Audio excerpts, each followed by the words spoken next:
पाँच नाम बाबा ओ अमर होगे जी। गुरु दिए है पाँच नाम बाबा ओ अमर होगे जी।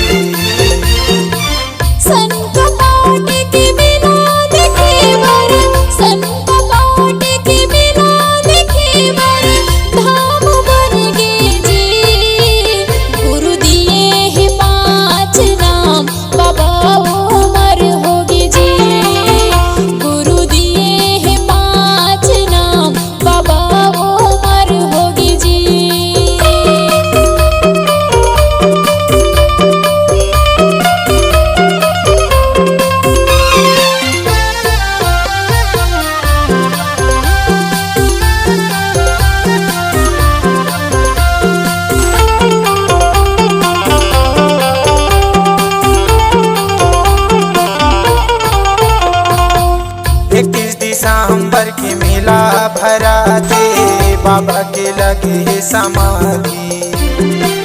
डोंगरी ऊपर तोरे खाम गड़े है धरती दाई की छाती।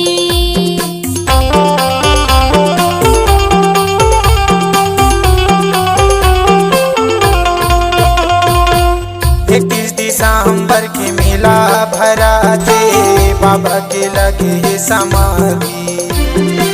डोंगरी ऊपर तोरे खाम गड़े है धरती दाई की छाती। अंधवा कन मल दर्शन दे दे, अंधवा कन मल दर्शन दे दे, कहाँ लुका के बाबा जी। गुरु दिए है पाँच नाम बाबा वो अमर होगे जी। गुरु दिए है पाँच नाम बाबा ओ अमर होगे जी।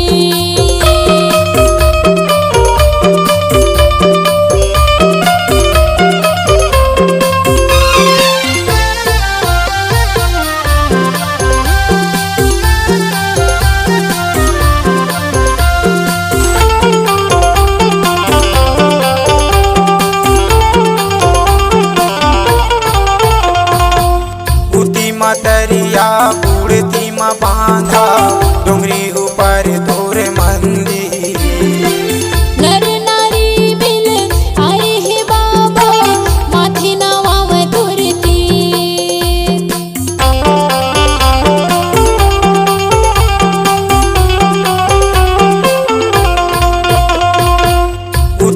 दरिया बूढ़ती म बांधा डोंगरी ऊपर तोर मंदिर।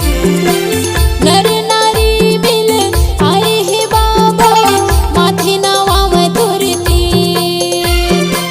साचा बे बुधारुला बाबा, साचा बे बुधारुला बाबा अमृत पिलाए जी।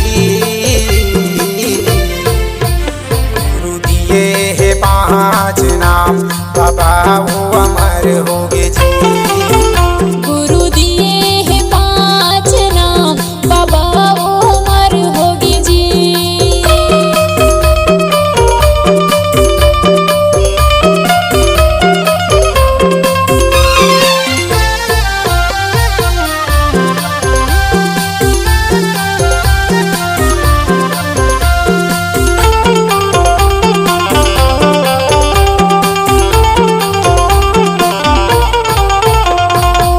हरियर हरियर डोंगरी पहाड़ी दुरियाले दिखे सादा निशानी।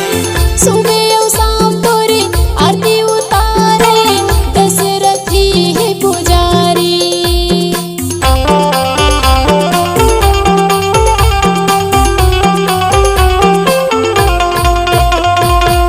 हरियर हरियर डोंगरी पहाड़ी दुरियाले दिखे सादा निशानी। सुबह और शाम तोरे आरती उतारे दशरथी है पुजारी। चारों मुड़ा तोर दर्शन करे पर, चारों मुड़ा तोर दर्शन करे पर लगे है भारी भीड़ जी। गुरु दिए है पाँच वो अमर होगे जी। गुरु दिए हैं 5 नाम, बाबा वो अमर होगे जी। सन कपाट के मेला देखे पर, सन कपाट के मेला देखे पर धाम बन के जी। गुरु दिए है 5 नाम, बाबा वो अमर होगे जी। गुरु दिए हैं 5 नाम, बाबा वो अमर होगे जी।